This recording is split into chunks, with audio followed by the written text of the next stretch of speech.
Good morning, church. How are we feeling today? It's a pleasure to be with you. Welcome. If you're a visitor today, you're our honored guest. If you're joining us online, you're our honored digital guest. Look at this mess. Look at all this stuff. These are the donations for Pack the Pulpit Sunday. Everybody, give it up. It's a lot. It's hard not to be grateful in the presence of such generosity. I've been informed that this is about half of what it takes to feed the families the week of Christmas, and our pantry undertakes this once a year. You guys have done incredible. There's been carts going back and forth all morning long. I'm told that'll continue. This is not the last of the donations. They're going to continue to be taken all the way through the time that they put these boxes together and bless these families in the community at Christmas. And I'm also told that if, food is not your MO, this basket here is going to be at the back on the information desk where you can give monetarily if you want to drop a check. That'll just help us to procure more of these items for these blessing boxes. A big deal for our community. There are also sheets still out there that'll tell you the specific items that'll be used to put these boxes together, and any that, if you can believe it or not, may be lacking. So we're halfway there and quite a bit to go. I'm told this is actually the first time that they've displayed it like this, and I tried to figure out why, and I think it probably has something to do with this back and forth that I do every week. So I'm going to create an official motion to dub this not Pack the Pulpit, but Park the Preacher Sunday. So I got to stay confined a little bit.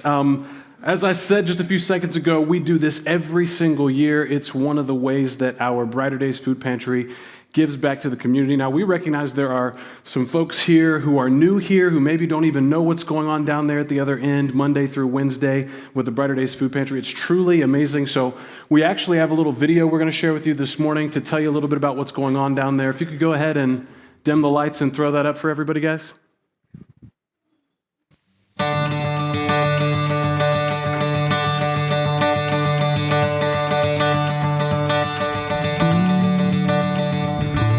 About the summer of 2007, we actually started a pantry, and it started out extremely small.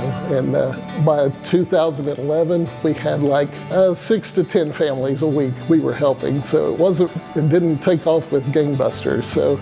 But we partnered with the Central Texas Food Bank in 2011, and opened the first night with them. We had about 22 families, and it's just grown since then. Today, we're hundreds of families a week. So, I think the biggest thing I would like our church members to do is to come out and see it, first of all. I don't think many of them know really what it is. They hear about it from the pulpit, but I don't think they really understand until they come down and they see it. Because I want our community to know our church. I don't want our community to just saying, oh, you're the pantry. That's the church with the pantry. I want them to say that's the pantry with the church.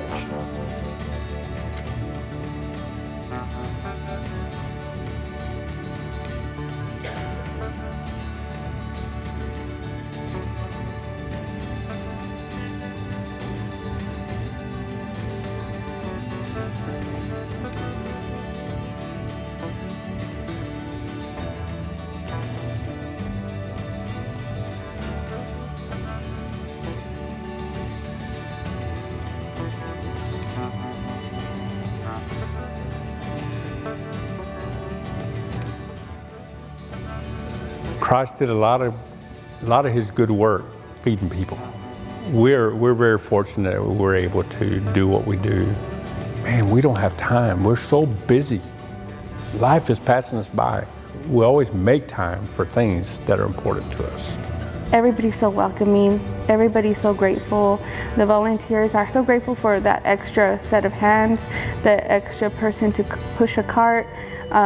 Just everybody brings something different to each organization, whether it's organizing or, whatever the situation, you have something to offer. being able to practice what we learned in classes. Typically you go to church and you sit through lessons, you go to Bible class, you sit through a lesson, and here's the opportunity to actually get out and do something with your brothers and sisters. And it's not always about just helping the clients, it's also about what we do as a church together with our brothers and sisters and being able to spend time with them doing something in the community.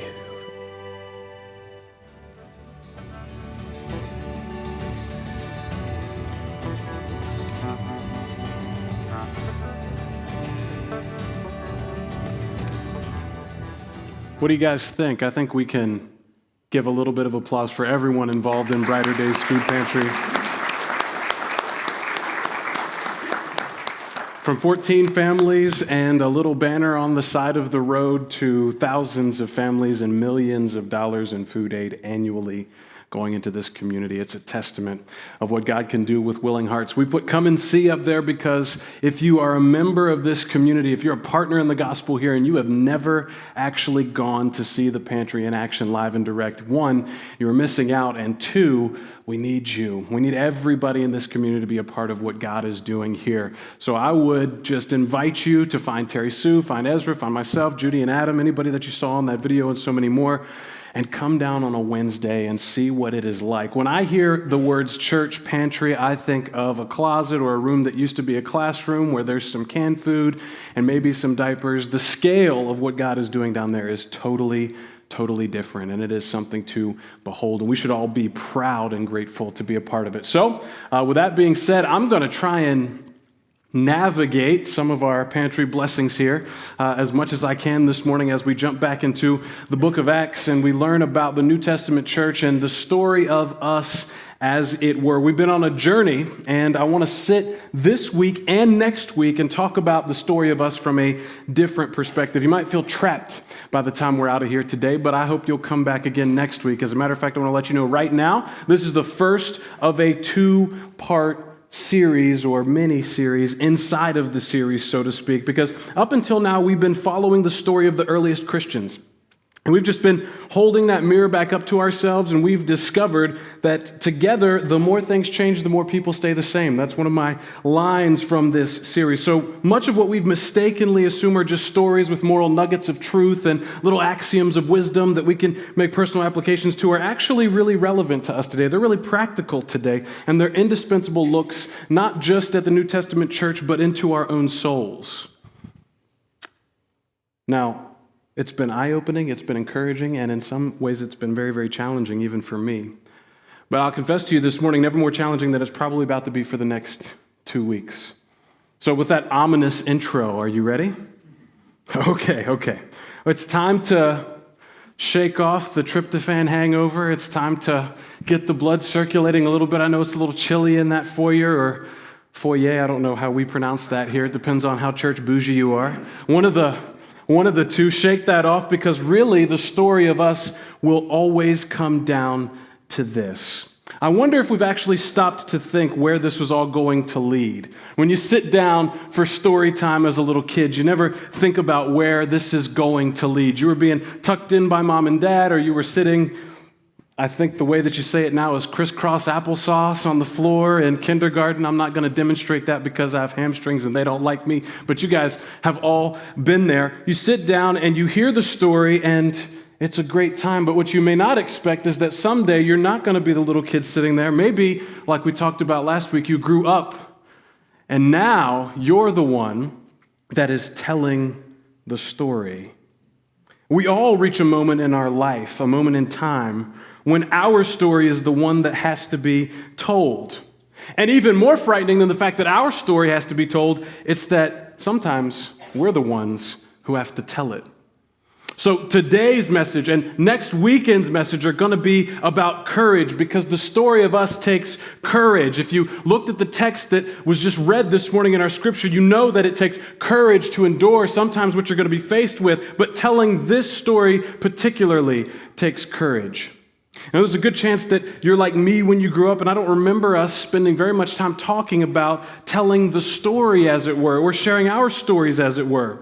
Especially not in a way in which it was woven into the story of Christ or even the book of Acts or the story of the New Testament church. Pretty much my upbringing from that crisscross applesauce place was memory verses and learn to be a good kid, don't get in trouble. When VBS happens, invite somebody, and then later as you come into adulthood, keep inviting people and hopefully they will come. So we just went to church, we tried not to get in trouble, and life was good, and that was that. But hold that thought, because what Paul is experiencing and demonstrating is something very different. I'm going to pick up right after we just left off. We're going to cover a lot of ground this morning. It says in Acts chapter 21, verse 37, as Paul was brought into the barracks, he said to the tribune, "May I say something to you?"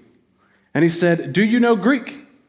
Are you not the Egyptian then who recently stirred up a revolt and led 4,000 men of the assassins out into the wilderness?" And Paul replied, "I am a Jew from Tarsus of Cilicia, a citizen of no obscure city, and I beg you, permit me to speak to the people." And when he'd given him permission, Paul, standing on the steps, motioned with his hand to the people. And when there was a great hush, he addressed them in the Hebrew language, saying these things. Now, Paul has come from a place where he has had a radical collision with Christ on the road to Damascus. We explored that several months ago. He's been living in this story. He's been swimming in this Jesus thing that he's now a follower of and a proponent of, both in the Jewish communities that he's visiting and the Gentile communities that he's visiting. And now he's going to tell that story. Up until now, his life has been about being a part of that story and coming to grips with what that means. And now his life is going to transition to a place where he's no longer in control of his own destiny. He's going to spend the rest of his life in these chains of which now he's in part, and he's going to spend the rest of his life telling this story just like this. "Brothers and fathers, hear the defense that I make before you."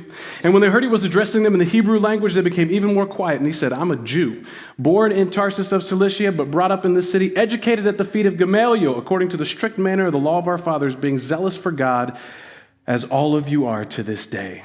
I persecuted this way," that is Christianity, that is the followers of Jesus, "to the death, binding and delivering to prison both men and women, as the high priest and the whole council of elders can bear me witness. From them I received letters to the brothers, and I journeyed toward Damascus to take those also who were there and bring them in bonds to Jerusalem to be punished.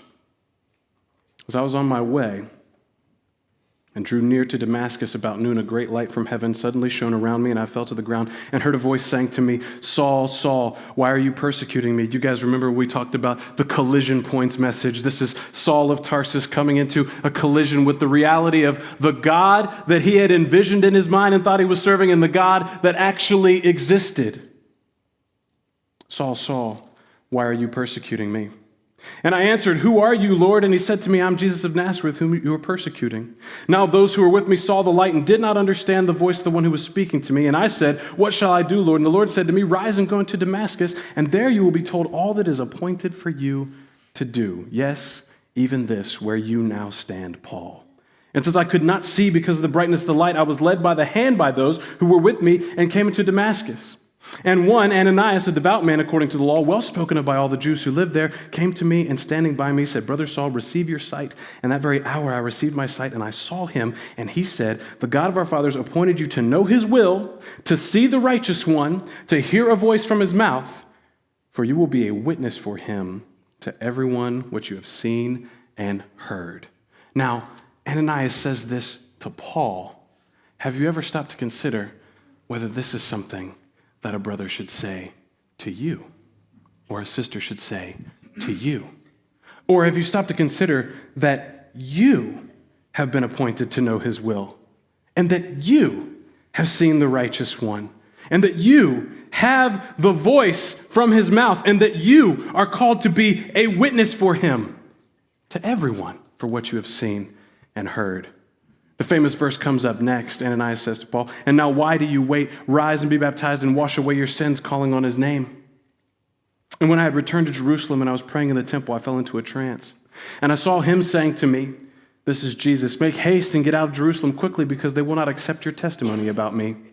And I said, "Lord, they themselves know that in one synagogue after another I imprisoned and beat those who believed in you. And when the blood of Stephen, your witness, was being shed, I myself was standing by and approving and watching over the garments of those who killed him." And he said to me, "Go, for I will send you far away to the Gentiles." Upon this word, or up to this word, they had listened to him. And then they raised their voices and said, "Away with such a fellow from the earth, for he should not be allowed to live." And as they were shouting and throwing off their cloaks and flinging dust in the air, the tribune ordered him to be brought into the barracks, saying that he should be examined by flogging to find out why they were shouting against him like this. Have you ever made someone so angry the only thing they could think to do was rip their shirt off and start throwing dirt in the air? Not me. See, in this 21st and 22nd chapter of the book of Acts, we see Paul with his life out of control totally. He's being shuffled now between the first and second of no less than 5 arrests and appearances between tribunes and councils and courts and kings to defend himself from the charges his own people are bringing against him. And yet, Paul, in this circumstance, in this place, is unflappable. He's impervious. He demonstrates the kind of courage that it takes to withstand the fire. He does it without fear. He does it without pride. He does it without compulsion. And he tells this story for a different reason than I, for most of my life, ever tried to tell any story. He speaks as a prisoner, not even motivated by his own interests. He tells this story, his story, Christ's story, from a different perspective. It's the kind of courage you actually can only find in a fire, as a matter of fact. And I would suggest to you this morning, you need this kind of courage today. You might not think you do, because no one is going to haul you in front of a tribunal and make you stand for why people are saying away with you from this earth, but you do need this courage. We've got to learn how to lean into this story from the same motivation and gratitude and joy and hope that Paul is in this instance. Paul's been living this story, and now he's telling this story. Not just his story, but it's the story of the collision point we examined in depth several months ago. He's telling the story of how he was who he was, and then Jesus crushed him, and now this is who I am. And this idea might seem like a given. It might seem like something that we all kind of have wrapped down, but I would say that it's probably far from it in light of the evidence. And now this message is going to go a direction that you probably don't anticipate it to go. So there's going to be lots of disclaimers here, like they put in front of every sports broadcast. No reproduction of this message is to be given without the expressed written consent of Marcus and Richard Benskin, because he's going to be my shield today. The truth is, we all ought to have this same goal that Paul has.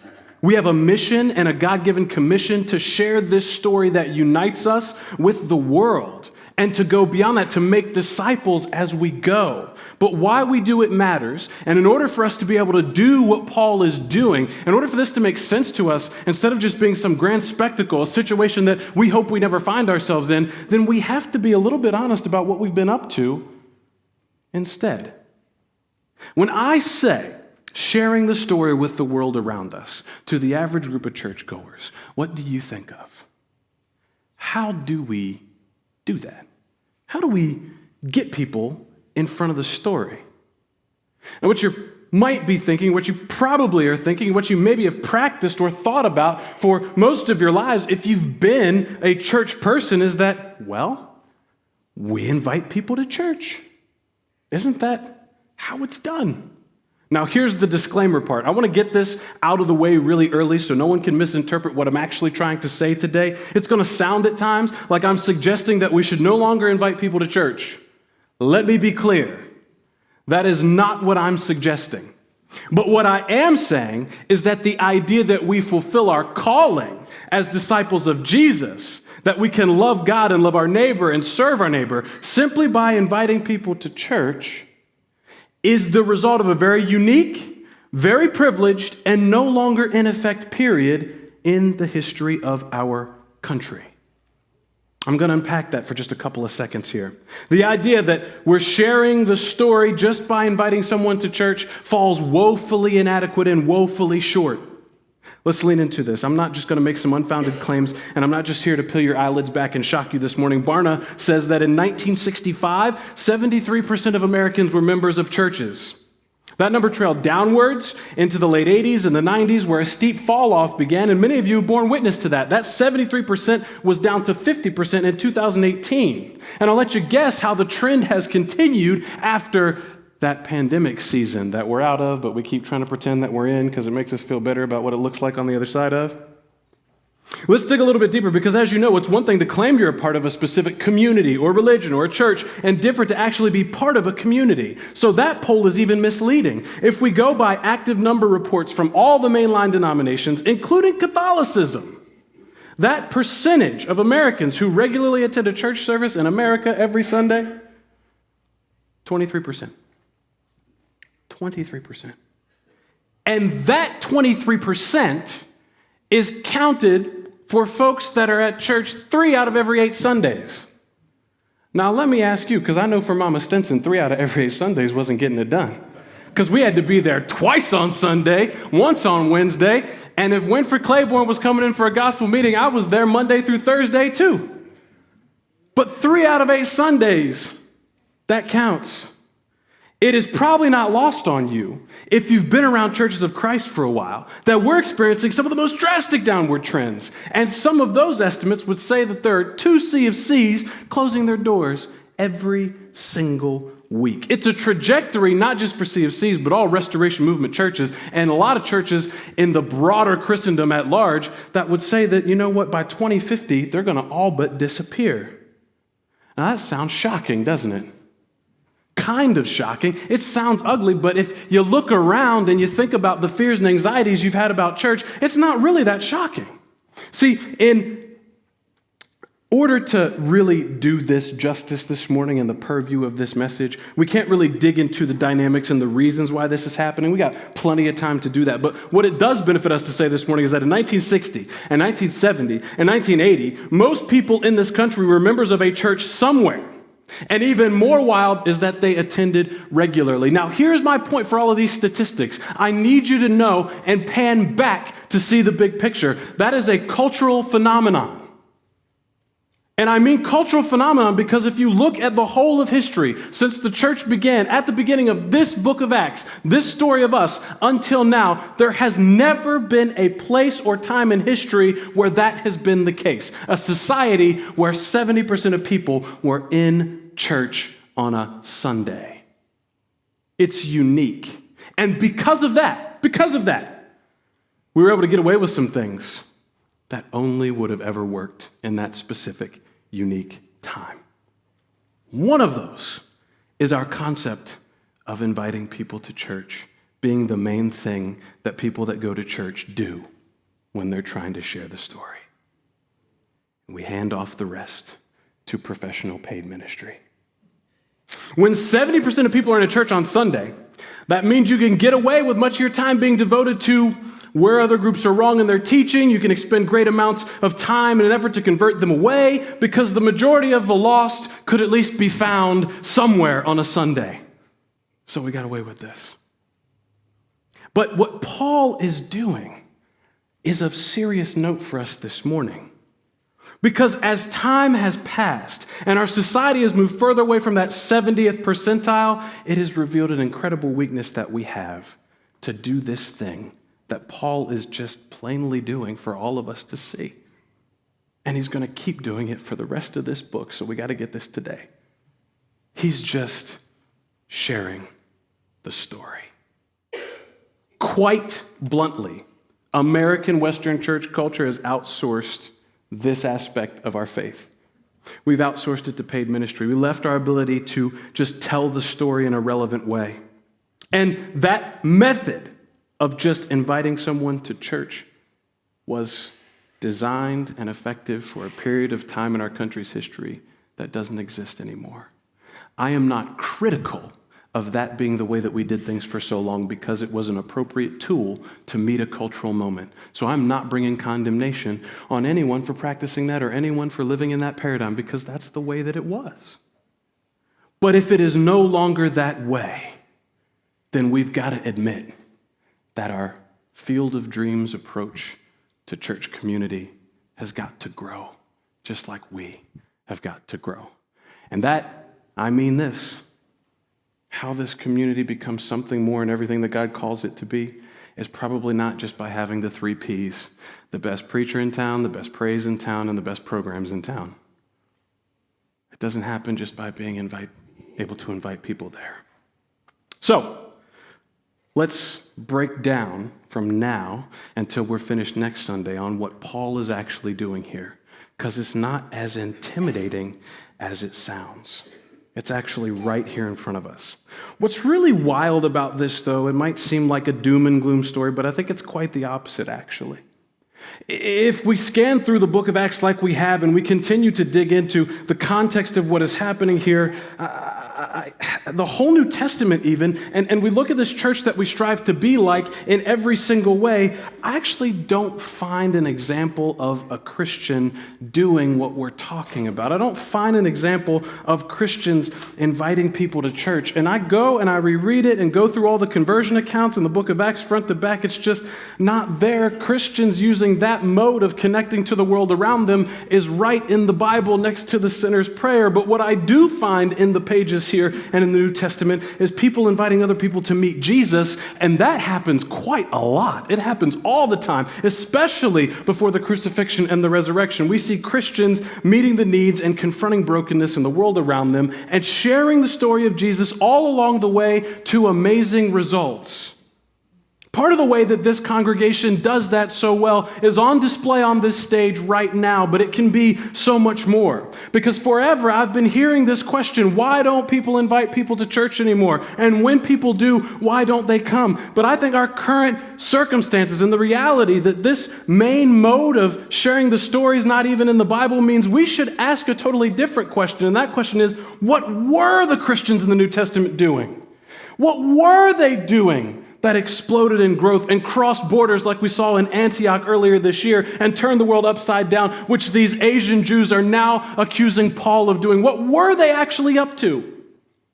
And if we look at the apostles and disciples in this book of Acts, this story of us, the New Testament at large, we find them being in a business that we have long forgotten. They were in the business of telling his story by knowing and relating to the audience that they were talking to and speaking to that audience's story, weaving in their own story and the collision they had with Jesus at the same time.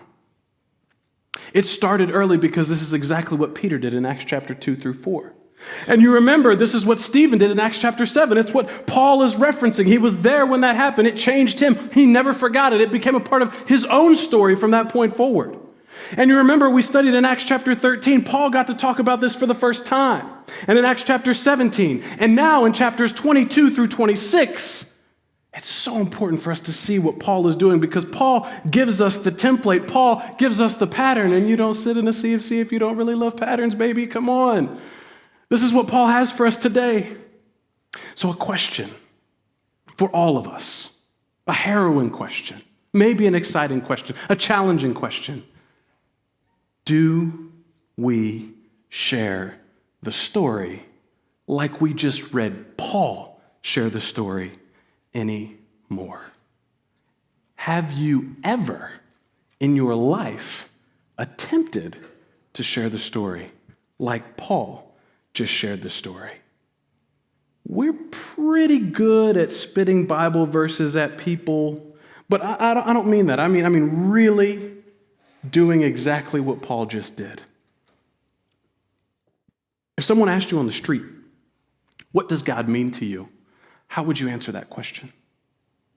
I don't want the Sunday school answer. I don't want the TikTok. Everything. No, what difference does knowing God intimately in your life make in your life? Or who is Jesus? I don't mean the Sunday school answer, my Lord and Savior. He is. I'm asking you, who is Jesus? If you got to answer this question with someone on the street, where would you be without God in your life? How would you answer that question? Because Paul's whole testimony and his whole story, the first half of it, is dedicated to exactly who he was before he met Jesus. And if you've never shared that with somebody, there's a good chance you never shared the story like Paul shared the story. And if you never shared the story like Paul shared the story, there's a good chance you haven't really connected with someone who's still in that mess. Can you share the story in a relevant way without feeling like my best bet is just to get them to church on Sunday and hope Marcus doesn't say something really crazy that day? Can we share the gospel in a meaningful way to others? Or have we settled for just being able to recite the steps of the response to the gospel with others? Before we get too far down this rabbit hole, I know what you're thinking. Despite my declarations and my warnings and the expressed written consent disclaimer, you're probably a little bit shocked about where this message has gone. It's probably not what you expected. And despite my warnings earlier, you probably are a little worried that I don't think we should be inviting people to church. And here we are, Leander CFC, watching the population of this local area just continue to skyrocket and traffic be backed up.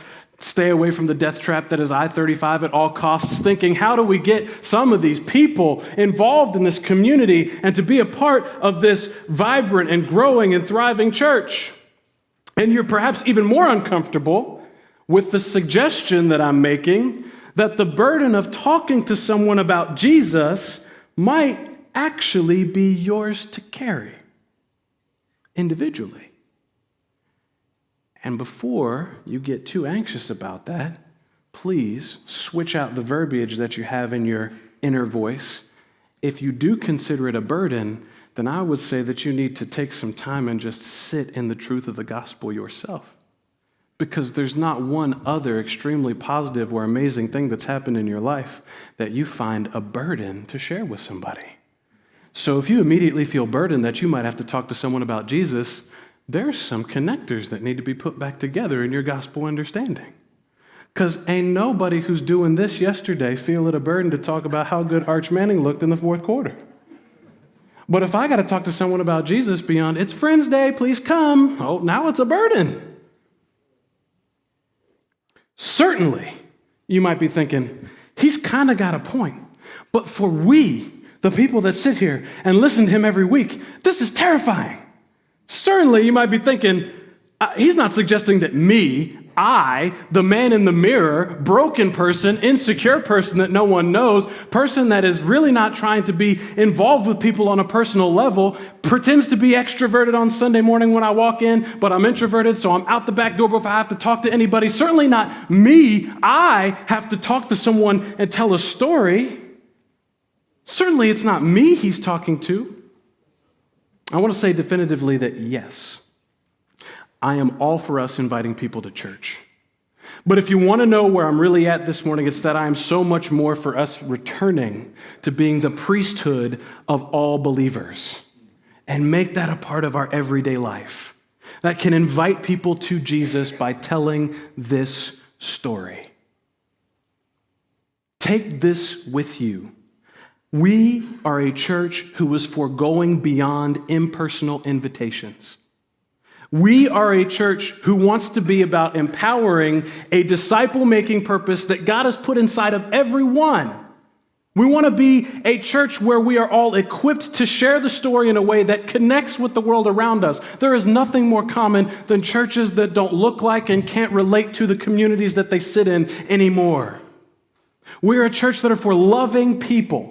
The people that God has put in the way of our day enough to tell them the story, to tell them what God says about them, what God has done for us, and what God can do for them too.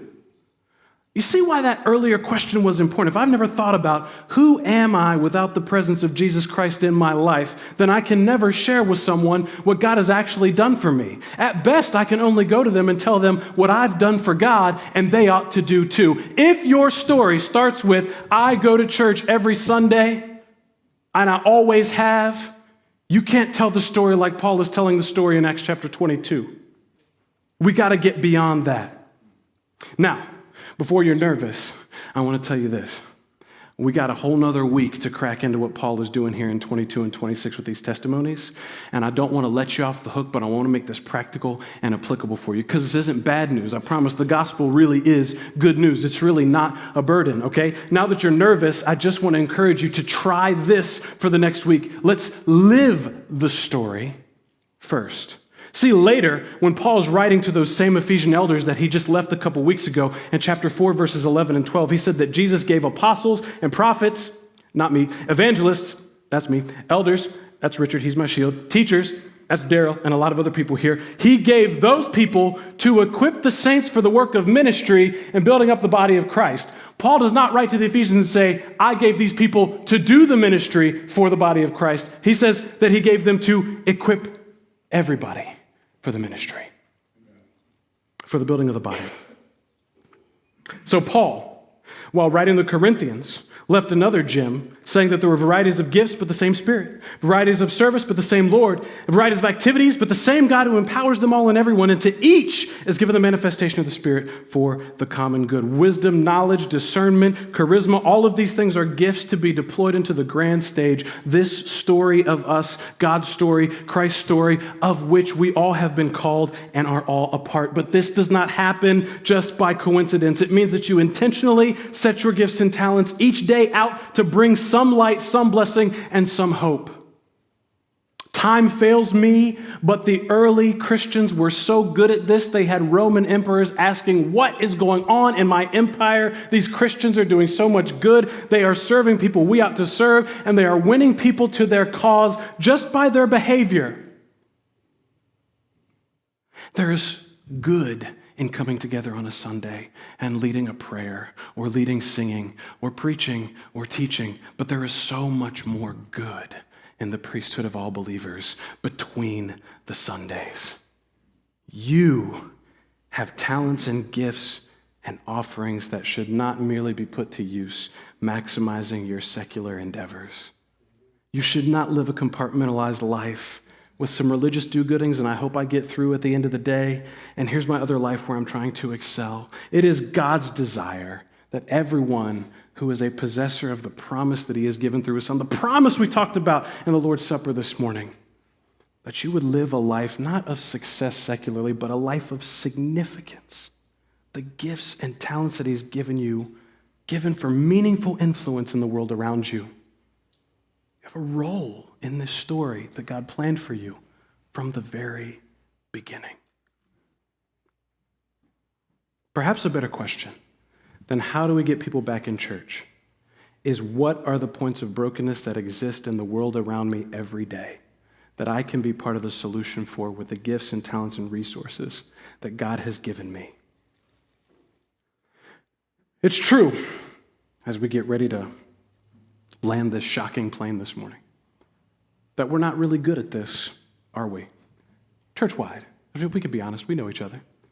I don't feel as confident about this as I should. And I encourage you with the time remaining to lean into some encouragement that I have for you. We're not good at sharing the story, but it's not for any of the reasons that you're probably thinking. You probably think you can't share the story because you don't know enough. You probably think you can't share the story because you don't have an academic background in the Bible. You probably think you can't share the story because you don't speak well or have experience teaching. You might think you can't share the story because you're not good enough, that somehow your shortcomings and your mistakes make you unqualified for sharing the story with somebody.